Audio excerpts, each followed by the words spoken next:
Hi guys, welcome to Bake Me Happy. Today we're going to make this apple crumble. If you want to find out how to make it, keep watching.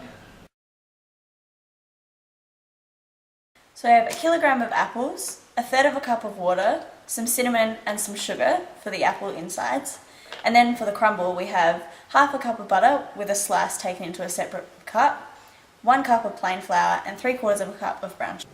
Alright, the equipment we will be using today is an apple cutter, that's optional but I find it easier, a fruit knife, a pie dish, any shape, any size, it's completely up to you, a chopping board, a small saucepan, a wooden spoon and a large bowl for the crumble.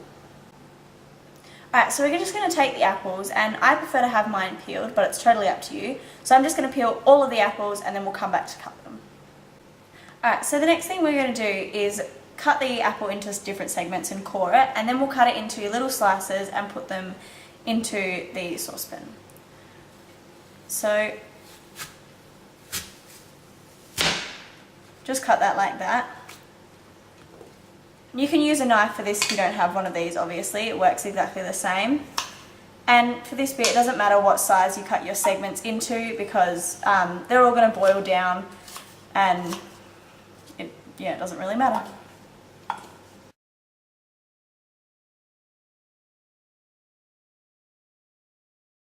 Alright, it's easy as that, so I'm just going to finish the rest of the apples and then we'll come back to put it onto the stove. Alright, so we've chopped up all the apples and put them into the saucepan. As you can see that it's quite full, but that doesn't really matter because like I said before, it's going to boil down. So next thing I'm going to do is add 1/3 cup of water. This just adds a bit more moisture to let it boil down and help it. And then the next bit is totally optional, but I like to add a bit of flavour. You can add as much or as little cinnamon and sugar as you like.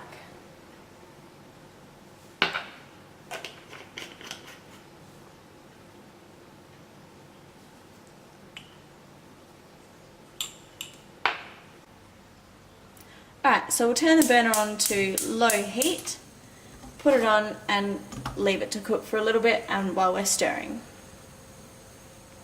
Alright, so as you can see it's already starting to boil down a little bit and that will continue as it keeps cooking, and you just want to keep stirring, making sure you're bringing the ingredients from the bottom to the top of the pan to make sure that all the heat is evenly distributed, because you don't want mush on the bottom and really solid apples on the top.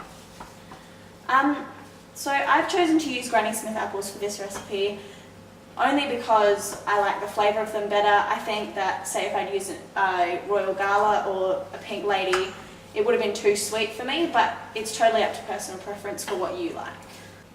Alright, so we're about halfway through cooking at the moment and I can still feel that some of the apples are quite raw. So I'm just going to continue to stir from bottom to top because half of them are quite soft at the moment and I don't really want them to turn into a puree.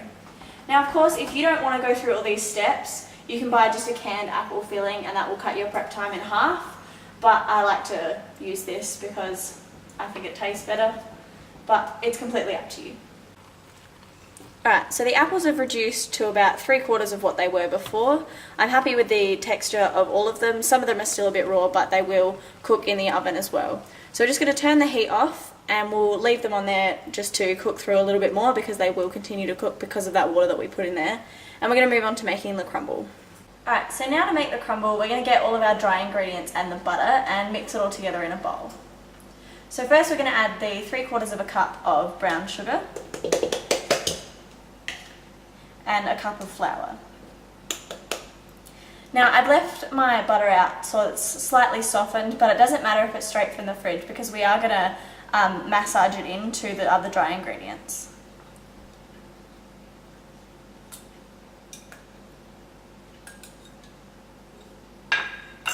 Alright, so we're just going to pinch the dry ingredients and massage these pieces of butter into it.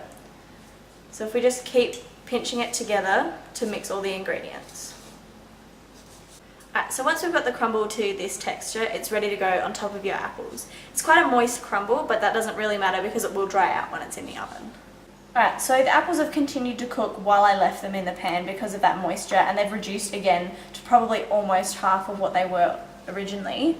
So we're just going to pour them into the pie dish.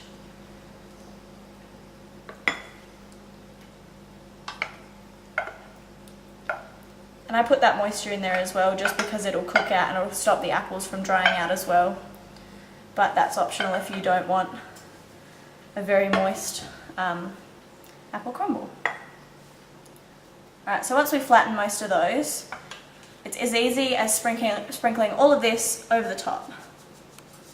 It might seem like too much, but like I said before, it'll dry out and it'll condense down a little bit, which will make it probably the right amount.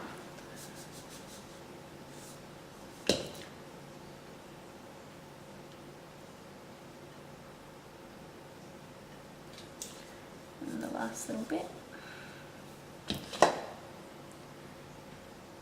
If you make sure that you've got it over the top of all of the apples that you can, it'll stop them from drying out again.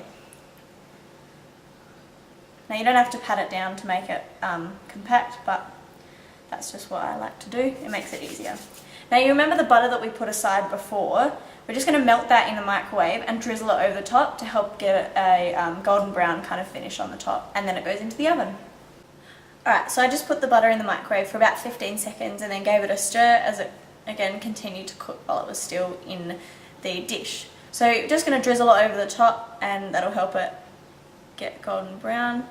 No particular pattern, just kind of everywhere.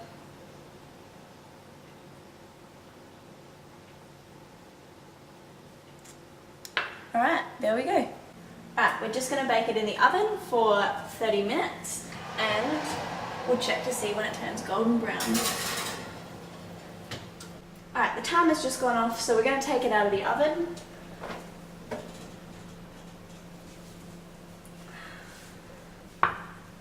And now it's up to you whether you want to let it cool or if you want to eat it straight away. Alright, here you can see we have our finished apple crumble. It's a beautiful golden brown on top and it smells absolutely delicious. Thanks very much for watching Bake Me Happy this week. If you liked the video, like, comment and subscribe, and I'll see you again next time on Bake Me Happy.